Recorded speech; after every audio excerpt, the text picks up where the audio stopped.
Hello everyone, how are you all? My name is Prashant Kumar और आज जो हम टॉपिक स्टार्ट करने वाले हैं that is Indian polity. Okay, तो इंडियन पॉलिटी हमें स्टार्ट करने से पहले एक बेसिक कंसेप्ट हम लोगों को समझना चाहिए, वो ये है कि इंडियन पॉलिटी जो हम अपने यूपीएससी एग्जाम्स के लिए पढ़ रहे हैं, अपने कॉम्पिटेटिव एग्जाम्स के लिए पढ़ रहे हैं, it is mainly about constitution. तो जो भी हम आगे डिस्कस करने वाले हैं वो आपका 80% लगभग कॉन्स्टिट्यूशन ही होगा, जिसमें थोड़ा बहुत क्वेश्चंस हम लोग हिस्ट्री का कवर करेंगे और फिर हमारे कुछ फीचर्स होंगे इंडियन पॉलिटी के जो हमें पढ़ने हैं। ठीक है, तो अगर मैं इंडियन पॉलिटी की आपसे बात करूं तो इंडियन पॉलिटी ज्यादातर कॉन्स्टिट्यूशन के चारों तरफ ही आपको घूमते हुए दिखेगा। ठीक है, तो अगर आपको इंडियन पॉलिटी समझनी है तो पहले आपको इंडियन कॉन्स्टिट्यूशन समझना होगा। अब कॉन्स्टिट्यूशन, आप लोग मुझे बताओ, कोई ऐसी चीज तो है नहीं जो रातों रात पैदा हो गई। कॉन्स्टिट्यूशन की अगर मैं आपसे एक डेफिनेशन पूछूं तो ऑब्वियसली आप लोग बता दोगे that constitution is what? It is a book of law. ये तो सबसे ज्यादा बेसिक डेफिनेशन है जो हर एक बच्चा जो प्रिपरेशन कर रहा है उसको पता ही होती है कि हाँ ठीक है, एक ऐसी बुक है जिसके अंदर कुछ लॉज लिखे हुए हैं, कुछ कानून लिखे हुए हैं। ठीक है, कैसे लॉज हैं? These laws are to govern the nation. इस देश को चलाने के लिए, इंडिया को गवर्न करने के लिए, चलाने के लिए कुछ लॉज लिखे हुए हैं। ठीक है, फाइन, बट व्हाट एल्स? क्या सिर्फ और सिर्फ उस बुक के अंदर लॉज लिखे हुए हैं? No, it is also ethical book. उसके अंदर कुछ एथिक्स भी लिखे हुए हैं कि कंट्री कैसे रन करेगी। Like DPSP part 4 of the Indian constitution कहता है, part 4 of the Indian constitution जिसके अंदर डीपीएसपी है, फ्रॉम आर्टिकल 36 टू आर्टिकल 51 बताया गया है कि अच्छी गवर्नमेंट कैसी होती है। इसके अलावा अगर मैं आपसे बात करूं तो जो कॉन्स्टिट्यूशन है, कॉन्स्टिट्यूशन की स्टार्टिंग होती है we the people of India. We the people of India क्या है? ये इंडिया का क्या है? प्रियम्बल। इसमें बताया गया है कि जो इंडिया हम बना रहे हैं उस इंडिया की क्वालिटीज क्या होगी। तो इंडिया की कुछ क्वालिटीज भी बताई गई है। तो यहाँ से हमें थोड़ा सा इतना आइडिया हो जाता है कि इंडियन कॉन्स्टिट्यूशन की जो बुक है it is not all about law. इतना कॉन्सेप्ट क्लियर है? तो फिर वो है क्या, बनी कैसे, इसकी समझ हमें होनी चाहिए। देखना, एक बात समझो, यूपीएससी में किसी भी कॉम्पिटिटिव एग्जाम में ये जानना जरूरी होता है कि कोई चीज इसी टाइम पे, जिस स्पेसिफिक टाइम पे, मैं आपसे कुछ सपोज मैं एक इंसिडेंट शेयर करूंगा कि इस स्पेसिफिक टाइम पे ये हुआ, तो सब बच्चे के अंदर इतनी अंडरस्टैंडिंग और इतनी कॉन्सेप्चुअल क्लियरिटी होनी चाहिए कि कोई चीज इसी टाइम पे क्यों हो रही है, इससे पहले क्यों नहीं, इसके बाद क्यों नहीं, है ना। UPSC is all about why and how. UPSC हमेशा, मेनली यूपीएससी ये पूछता है कि कोई चीज कब, उसी टाइम पे क्यों हुई, व्हाई एंड हाउ, कैसे हुई।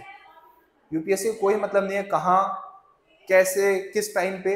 It is all about why, क्यों एंड हाउ, कैसे कैसे काम करते हैं। ठीक है, चलिए आगे थोड़ा सा अगर मैं बढ़ूँ तो एक छोटा सा टॉपिक कॉन्स्टिट्यूशन अगर समझाना है तो हमें चलना पड़ेगा कॉन्स्टिट्यूशन की हिस्ट्री में। इंडिया में कॉन्स्टिट्यूशन बना कैसे। ओके, तो चलिए कॉन्स्टिट्यूशन की स्टार्टिंग करते हैं। तो मैं आपको एक छोटी सी स्टोरी सुनाता हूँ, थोड़ा सा आपको पीछे लेकर चलता हूँ ताकि आप एक स्टोरी समझें। हम सबको पता है कि इंडिया में ब्रिटिशर्स आए थे। ठीक है, अब आप भी कहोगे बहुत बेसिक फैक्ट है, बट इंडिया के कॉन्स्टिट्यूशन के फ्रेमवर्क का जो हम क्रेडिट दे सकते हैं वो इस ब्रिटिश रूल को ही दे सकते हैं। क्यों? क्योंकि हमें पता है इन 1500 बीसी में क्या हुआ, इन 1500 एडी क्या होता है, ब्रिटिशर्स भारत में आते हैं। ठीक है, भारत में आने के बाद उन्होंने भारत के अंदर एक्सपेंशन स्टार्ट किया धीरे धीरे करके। सबसे पहले वो लोग आते हैं कहाँ, ब्रिटिशर्स सबसे पहले अपनी सूरत में फैक्ट्री बनाते हैं, उसके बाद वो साउथ इंडिया पे कब्जा करना स्टार्ट करते हैं, फिर थोड़े पोर्शंस बंगाल के जीतते हैं, फिर गुजरात को जीतते हैं। इसी तरीके से उन्होंने इंडिया पर कब्जा करना स्टार्ट किया। पर उनको भारत में एक मेजर विक्ट्री कब मिलती है? उन्हें एक मेजर विक्ट्री मिली 1757 में, battle of Plassey. Battle of Plassey होती है और इस बैटल में होता क्या, इस बैटल में ब्रिटिशर्स जो हैं वो जीत जाते हैं against who, Nawab of Bengal. Nawab of Bengal कौन था, वो नवाब कैसे बना, that is a different topic of history. जब हम हिस्ट्री पढ़ेंगे तो मैं आपको वो भी समझाऊंगा। बट 1757 में क्या होता है, 1757 में हम देख रहे हैं बैटल ऑफ प्लासी, जिसमें ब्रिटिशर्स जो हैं वो हरा देते हैं नवाब ऑफ बंगाल को और जीत जाते हैं पूरा का पूरा बंगाल। अब तक ब्रिटिशर्स जो हैं वो भारत में एक व्यापारी हैं, but for the first time they get the chance to rule और टैक्स कलेक्शन। ज्यादा टैक्स कलेक्शन का मौका मिलेगा, मतलब ज्यादा पैसा आएगा। जहां ज्यादा पैसा आएगा, क्या है, क्या थी ईस्ट इंडिया कंपनी? एक कंपनी, जैसा इसका नाम बता रहा है कि ये कंपनी है। ज्यादा पैसा, ज्यादा टैक्स।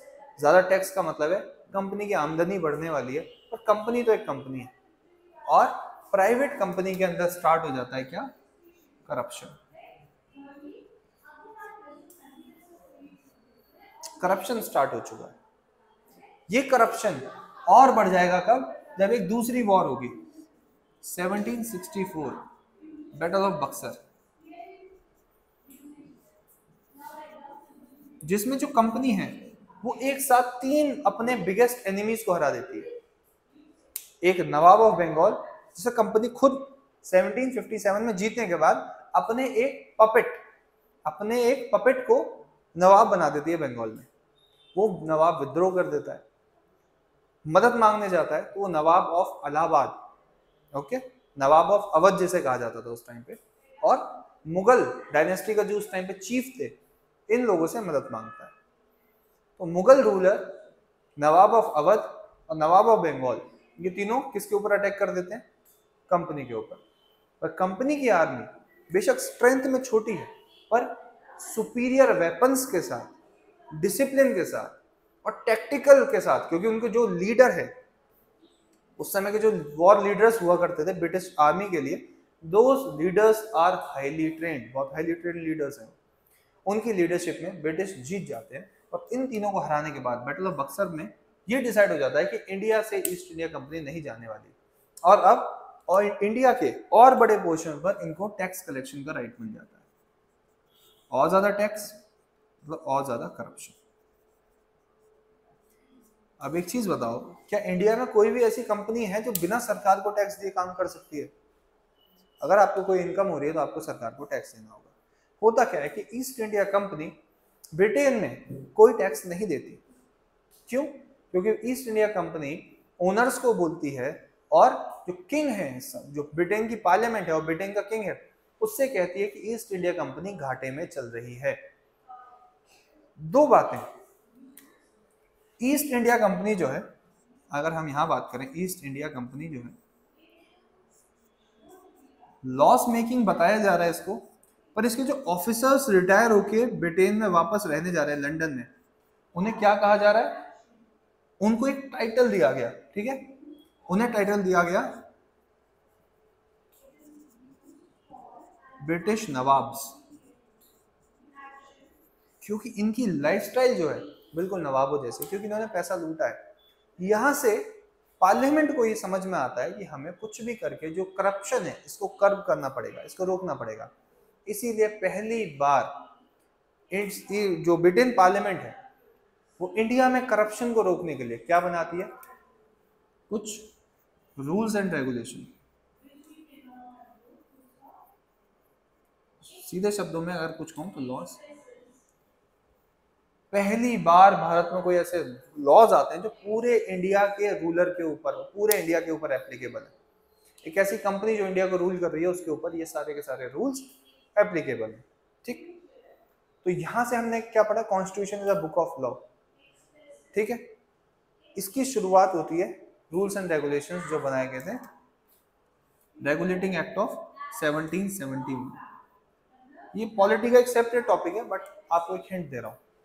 इसके बाद हर कुछ सालों में, 10-10 सालों में हुआ क्या, लाइक 1781, 1791 और लॉज बनाए जाने लगे, ओके, और ज्यादा लॉज बनाए जाने लगे। करप्शन फिर भी नहीं रुका। तो क्या हुआ, एक लॉ जो आता है 1813 के लॉ में और 1833 के लॉज में कंपनी को सख्त हिदायत दी गई कि वो अपने काम करने के तरीके को बदल ले, वरना उसे भारत से निकाला जा सकता है। फिर भी कंपनी नहीं मानती और करप्शन अब भी जारी रहता है। तो 1853 में होता क्या था कि कंपनी जब भारत आई थी तो कंपनी को हर साल कुछ समय का एक्सटेंशन दिया जाता था कि आप अगले 20 साल और इंडिया में रहेंगे, और 20 साल रहेंगे, और 20 साल रहेंगे। हर चार्टर के साथ उसे 20-20 साल इंडिया में रहने की परमिशन मिल जाती थी। 1813 20 साल, 1833 20 साल, इस तरीके से चल रहा था। लेकिन 1853 में इनके चार्टर में कुछ भी ऐसा नहीं लिखा गया कि कंपनी और कितने साल भारत रहेगी, जबकि लॉज इंडिया में लगातार बनते जा रहे हैं। इंडिया को लॉज में रहने की एक आदत दी जा रही है इंडियंस को, ठीक है। 1853 में ऐसा कुछ नहीं कहा गया और 1857 में इंडिया में कुछ स्पेशल हो जाता है। 1857 में क्या होता है इंडिया में, हम सब जानते हैं। 1857 में को हम लोग कहते हैं first war of Indian independence, सिपाही म्यूटनी, ठीक है। पहला स्वतंत्रता संग्राम किसने शुरू किया, मंगल पांडे ने। कहाँ के थे मंगल पांडे, ब्रिटिशर्स की ही आर्मी के पार्ट थे। कौन सी रेजिमेंट, 34 नेटिव इन्फेंट्री, ठीक है। कहाँ पोस्टेड थे, बैरकपुर। ये कुछ हिस्टोरिकल डिटेल्स हैं जो हमें पता होनी चाहिए। 1857 में रिवॉल्ट हो जाता है। इस 1857 के रिवॉल्ट के बाद ब्रिटिश पार्लियामेंट को एक बहाना मिल जाता है कि वो ईस्ट इंडिया कंपनी को इंडिया से किक आउट कर सके, और 1857 में ब्रिटिशर्स को इंडिया से बाहर जाने के लिए कह दिया जाता है। और एक सीधी सी जस्टिस है, ठीक है। 1857 में ब्रिटिशर्स को इंडिया से बाहर जाने के लिए कह दिया गया है। अब रूल किसके हिस्से में आ गया, अब इंडिया पे रूल कौन करेगा, इंडियंस, नो। अब रूल करेगी ब्रिटिश पार्लियामेंट, क्योंकि ब्रिटिश पार्लियामेंट को एक चीज बहुत क्लियर है कि इंडिया में बहुत सारा पैसा है, ओके। 1858 में भारत के लिए एक नया लॉ बनाया जाता है, ओके। 1858 एक नया लॉ बनाया जाता है। लॉ का नाम क्या है, act for good governance in India. और इसके तहत अब से जो इंडिया है उसकी सारी की सारी पावर किसके पास चली जाएगी, ब्रिटिश क्राउन के पास। जो ब्रिटेन का क्राउन है, जो राजा है, राजा या रानी जो भी होगा, उसके पास ये सारी पावर आ चुकी होगी, ठीक है। दैट मीन्स कंपनी भारत से बाहर जा चुकी है, पर ब्रिटिशर्स अब भी हैं, ओके। होता क्या है, 1858 के बाद ब्रिटिश क्राउन इंडिया में कुछ इन्वेस्टमेंट चालू करता है और इंडिया की एजुकेशन के लिए कुछ पैसे खर्च करे जाने लग जाते हैं। अब आप मुझे एक चीज बताइए, एक समय ऐसा है जब इंडिया में ट्रेडिशनल नॉलेज दी जा रही है, ट्रेडिशनल नॉलेज, वेद शास्त्र पढ़ाए जाते हैं। उसके बाद एक समय ऐसा आता है जब इंडिया में स्कूल्स कॉलेजेस ब्रिटिश मॉडल पे खोले जाते हैं। एक ऐसी बुक जिसमें ज्योग्राफी में आपको दूसरी कंट्रीज के बारे में पढ़ाया जाएगा, दूसरे देशों के बारे में बताया जाएगा। तो आप क्या, हर पढ़ा इंसान क्या करता है, हर पढ़ा लिखा इंसान कंपैरिजन करता है ना। Human have the tendency to compare. आप आज भी अगर अपने आप को भी देखें तो हम क्या करते हैं, हमेशा कंपेयर करते हैं, यार उसकी सैलरी ज़्यादा है, यार वो तो कम मेहनत करके भी ज़्यादा नंबर ले आता है। तो we have a tendency to compare. और अगर मैं आपको बहुत ज़्यादा नॉलेज दे दूँ तो आप किसी के स्लेव रहना पसंद नहीं करेंगे। धीरे धीरे इंडियंस को जब पता चलने लगता है by the help of education कि बाहर ऐसी कंट्रीज हैं जो कि आज़ाद है, गुलाम नहीं, आज़ाद है, आप क्या डिमांड करेंगे, आप डिमांड करेंगे अपनी आज़ादी। 1858 के बाद हम सिग्निफिकेंट राइज देखेंगे रिवॉल्यूशनरी एक्टिविटीज में। इंडिया में बहुत सारी एसोसिएशंस बनना स्टार्ट होंगी, ऐसी एसोसिएशंस जो रीजनल लेवल पर काम करेंगी और क्या मांगती हैं, दे डिमांड कुछ राइट्स, स्पेशल राइट्स, कि हमें आज़ादी मिलनी चाहिए, कुछ राहत। जो सप्रेसिव रूल है, जो ब्रिटिश पार्लियामेंट का एक ऐसा रूल है जिसमें वो इंडियंस को दबाना कुचलना ठीक समझती है, उस रूल से आज़ादी मांगती है। अब होगा क्या, ऐसी रीजनल पार्टीज की में कुछ पार्टीज जो हैं, जैसे कि इलाहाबाद में कुछ पार्टीज बनती हैं, नासिक पार्टी बनती है, पूना में पार्टीज बनती हैं, बंगाल में पार्टीज बनती हैं, पर अभी तक कोई भी एक ऑल इंडिया पार्टी नहीं बन पाती। अगर आप मुझसे पूछेंगे what is the contribution of Congress in Indian independence, then the contribution is one and just one, there is only one contribution, what that is same contribution that is given by Gandhi also. If you talk about Mohandas Karamchand Gandhi, there is also one common thing ठीक है, Gandhi and Congress एक single contribution है इन दोनों का, क्या, India level. Congress was the first party, Congress पहली party बनती है जो इंडिया लेवल पर वर्क कर रही है, national party. Gandhi was the first national leader, okay, जिन्हें नेशनली एक्सेप्ट किया गया एज अ लीडर, जिनके मेथड से हमें देखने को मिला कि कुछ ना कुछ प्रोग्रेस देखने को मिली। जैसे अगर मैं आपको, जब गांधी आते हैं भारत में, उस समय की अगर थोड़ी सी स्टोरी आगे की सुनो, गांधी भारत में आए उस समय हो क्या रहा है, 1915 का टाइम है, गांधी भारत में आते हैं, उस समय हो क्या रहा है, एक्सट्रीमिस्ट फेल हो रहे हैं, मॉडरेट्स फेल हो रहे हैं, कोई नई पार्टी बन नहीं रही है, कोई भारत में मूवमेंट नहीं हो रहा, होम रूल लीग जो मूवमेंट है वो अनसक्सेसफुल हो रहा है। ऐसे में गांधी आते हैं, आए और 1917 में अपना पहला मूवमेंट चंपारण सत्याग्रह किया और अंग्रेजों को झुकने पर मजबूर कर दिया। आपको क्या दिखेगी उम्मीद किसी इंसान के अंदर? ये एक ऐसी चीज है जिसने इन दोनों, चाहे वो गांधी हो या कांग्रेस, ऊपर उठने में मदद करी। अभी हमारी यहाँ से स्टोरी आगे जाएगी 1858 से 1885। इस बीच में रीजनल पार्टीज बनी, अंग्रेजों ने भारत के लिए कुछ लॉज बनाए, कुछ लॉ फ्रेम करे, लिखे, और 1885 में बन जाती है Indian National Congress. Indian National Congress किसने बनाई? By AOU। ये एक ब्रिटिश सिविल सर्वेंट थे, AOU, उन्होंने बनाई। इंडियंस के पास अब एक नेशनल पार्टी है, ओके। होता क्या, अब एक ऐसी पार्टी है जो नेशनल लेवल पर आज़ादी की मांग उठा सकती है। कांग्रेस ने वो किया भी, आज़ादी की मांग उठाई गई। धीरे धीरे करके कांग्रेस ने दो तरफ से काम किया। पहली चीज तो मैं आप लोगों को एक चीज बहुत अच्छे से क्लियर कर दूं कि जो इंडियन नेशनल कांग्रेस बनी है, एक एलिटिस्ट पार्टी है।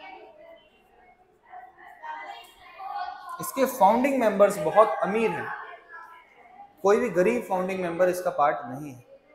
Starting members Indian National Congress के कितने, ये एक्चुअली हिस्टोरिकल फैक्ट्स हैं, I should not go deep inside of these facts, but still for the sake of giving you knowledge, 72 delegates starting में, सब एक बहुत अच्छे परिवार से आते हैं। They are rich, they are educated by what, they have western education. तो इन लोगों ने एक तरीका निकाला कि हम ब्रिटिशर्स जो है, ब्रिटिशर्स पे क्या करेंगे, उनसे प्यार से बात करेंगे और जो इंडियंस हैं उनमें एजुकेशन स्प्रेड करेंगे ताकि वो लोग भी अपने अधिकारों को समझें। साथ ही साथ हम उन्हें अवेयर कराएंगे अबाउट व्हाट फ्रीडम, आज़ादी क्या होती है और उन्हें इसके लिए क्यों लड़ाई करनी चाहिए। स्टार्टिंग में कांग्रेस ने दो फ्रंट पे अपना एजेंडा सेट किया। कांग्रेस जो है, जो इसका तरीका है कि हम प्यार से ब्रिटिशर्स से बात करेंगे, इस तरीके को क्या कहा जाता है, इंडियन नेशनल कांग्रेस के इस तरीके को कहा जाता है मॉडरेट पाथ। मॉडरेट जो थे वो 3P के प्रिंसिपल में काम करते थे। क्या था? Petition, prayer and protest. कि अंग्रेजों के सामने आप पेटिशन देते रहो, आप उनसे प्रार्थना करते रहो, फिर ना माने तो थोड़ी बहुत प्रोटेस्ट कर लो, ये उनका तरीका था। ठीक, होता क्या है, इंडियन नेशनल कांग्रेस इंडिया में काफी पॉपुलर होने लग जाती है और उसको काउंटर करने के लिए 1909 में ब्रिटिशर्स कुछ लॉज लेकर आते हैं। ये भारत के लिए पहली बार वेल फ्रेम्ड लॉज थे। अब देख लो धीरे धीरे इंट्रोडक्शन ऑफ कॉन्स्टिट्यूशन होता जा रहा है, क्योंकि इंडियंस को लॉ, अब हुआ क्या, 1909 तक कुछ इंडियंस जो हैं वो पार्लियामेंट तक में घुसने में कामयाब रहे। ब्रिटिश पार्लियामेंट नहीं, इंडियन पार्लियामेंट। ब्रिटिशर्स ने इंडिया में भी एक पार्लियामेंट बनाई थी, इंडियंस उसमें घुस रहे हैं, कानून बनाना सीख रहे हैं। यही इंडियंस आगे चल के अपने लिए संविधान बनाएंगे। फिर सेम एक ऐसे ही लॉ 1919 में आया, सेम वेल फ्रेम लॉज थे। इसमें इंडियंस और ज्यादा, इंडियंस ने अंदर पार्लियामेंट के अंदर घुसना स्टार्ट किया। 1919 के बाद हमें और ज्यादा लॉज देखने को मिलते हैं, पर सबसे बड़ा फ्रेमवर्क हमें 1935 का हमें 1935 में क्या मिलता है? गवर्नमेंट ऑफ इंडिया एक्ट,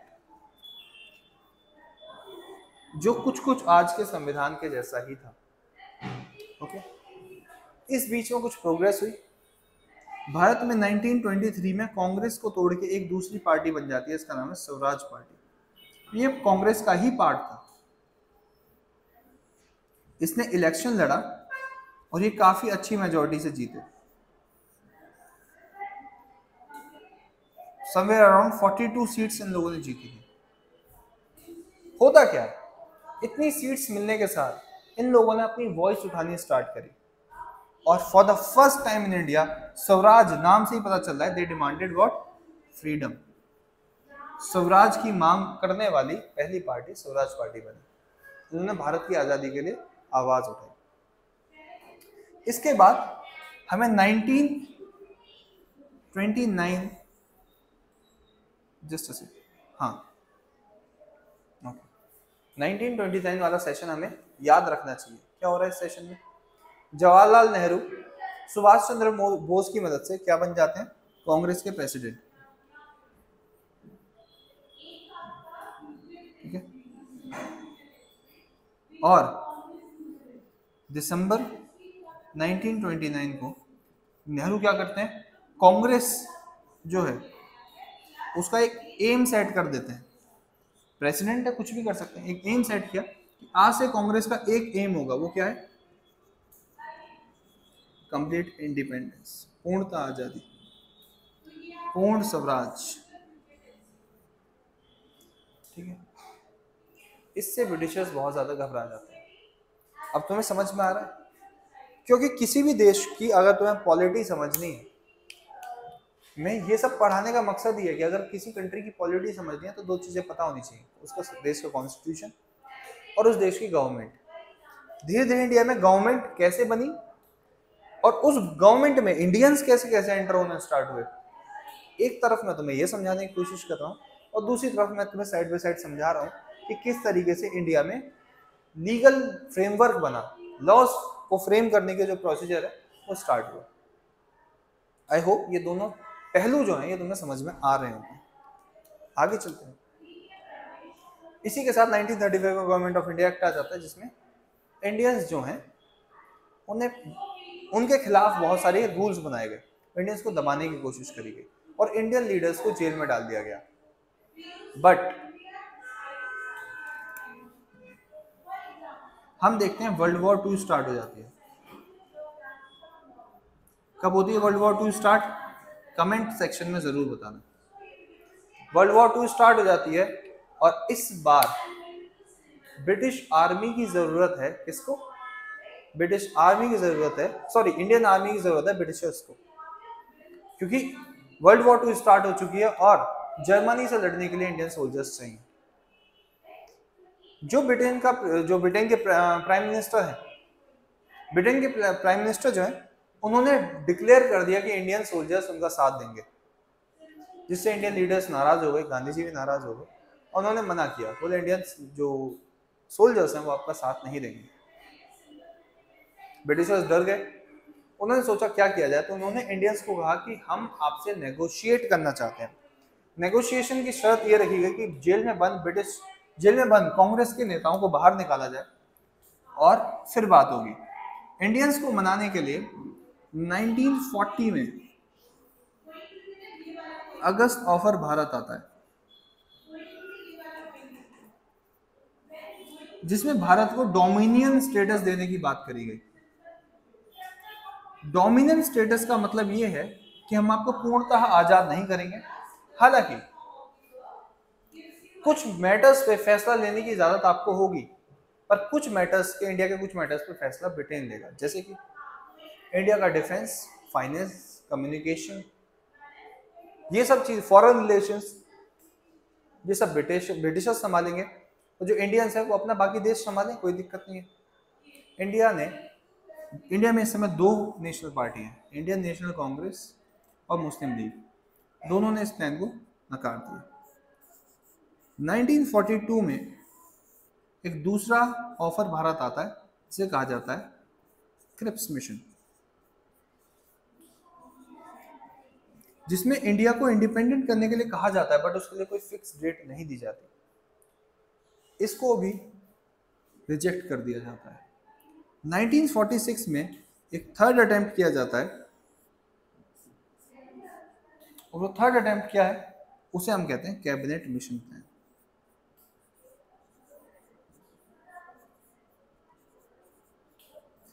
ये प्लान भारत में सक्सेसफुल रहता है और इंडिया को इंडिपेंडेंट आज़ाद करने के लिए ये प्लान बनाया जाता है। और फिर आगे की कहानी यही है, 1947 में इंडियन इंडिपेंडेंस एक्ट जो है वो माउंटबेटन पास कर देते हैं, इंडिया आज़ाद हो जाता है। पर मेन कॉन्ट्रीब्यूशन इस एक्ट का है, जिससे डिसाइड हो जाता है कि इंडिया आज़ाद हो। इतना क्लियर है? चलिए, अगर आप इतना समझ गए कि इंडिया आज़ाद कैसे हुआ, तो आज़ाद होने के बाद किसी भी आज़ाद देश को सबसे पहले चाहिए होता है कुछ फ्रेमिंग प्रिंसिपल। फ्रेमिंग प्रिंसिपल से मेरा मतलब क्या है, कुछ ऐसे प्रिंसिपल्स चाहिए, गाइडिंग प्रिंसिपल, जिस पर वो देश काम करेगा कि अगर कोई देश है तो क्या, कैसा देश होगा, भारत कैसा देश बनेगा, वो सब लिखा होगा संविधान के अंदर। आज़ाद होने के बाद प्रायोरिटी थी कि संविधान बनाना है। संविधान बनाने के लिए जस्ट अ सेकंड, संविधान बनाने के लिए कुछ लोग लगेंगे। लोग कैसे होने चाहिए? जनता के प्रतिनिधि, क्योंकि अब भारत एक आजाद देश है और जनता के द्वारा चुने गए लोग अब भारत का संविधान बनाएंगे। ये स्टोरी आगे बढ़ती है। 1947 में इंडिया इंडिपेंडेंट हो जाता है और ठीक 2 साल 11 महीने एंड 18 डेज के बाद, that means somewhere in 1950, India क्या हो जाता है, अपना कॉन्स्टिट्यूशन बना लेता है।